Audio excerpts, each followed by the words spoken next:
দর্শক, এই মুহূর্তে আমরা সাতক্ষীরা জেলা স্টেডিয়ামে অবস্থান করছি। সাতক্ষীরা জেলা স্টেডিয়ামের আমাদের সাতক্ষীরার যারা সুপারস্টার তারা কিন্তু আজকের খেলবে ভোলার বিপক্ষে। আমরা সেই খেলার লাইভে থাকবো, এসআইটিভির সাথে থাকবেন আপনারা।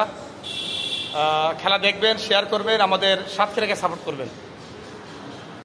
দর্শক, এই মুহূর্তে যুক্ত হয়েছি সাতক্ষীরা জেলা স্টেডিয়ামে। আমাদের সাতক্ষীরার যে সমস্ত স্টার একেবারে সব এক জায়গায় করেছেন। বাপ্পি ভাই, আপনার নাম শুনে হ্যাঁ করে মোহাম্মদ রিয়াজ বিশ্বাস, রিয়াজ বিশ্বাস, আসের বিল্লাল, নাম তো বলেন সব, আমার তালিকাও লাগবে না ইনশাল্লাহ।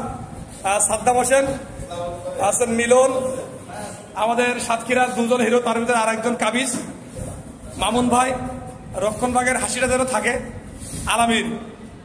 আমি যেন মনে করি যে অন্তত তাদের রক্ষণ ভাগ ভেদ করে গোল দিতে পারে। মেহেদি টেবেস, কাউকে পাত্তা দিলে হবে না কিন্তু আজকে। ইমরান হোসেন বাবু, আবদুল্লাহ, খুলনা আবদুল্লাহ পারভেজ, এরপরে মুরাদ,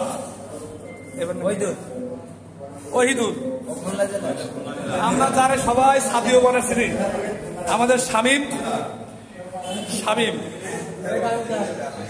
এরপরে আমরা ক্যাপ্টেনের কাছে শুনি আজকের খেলা একটু কেমন হবে একটু শুনি। আশা করা যায় ইনশাল্লাহ আমরা ভালো খেলবো এবং যে খেলুক সবাই তার সেরাটা দিয়ে সাতক্ষীরাবাসীকে উদ্ধার করবে। আমরা সে প্রত্যাশা করি যেন ভালো একটা ম্যাচ হয়। তাদের মাটিতে আমরা গিয়ে ড্র করেছি, আজকের নিজের মাঠে আমরা একটু ভালো খেলবো ইনশাল্লাহ।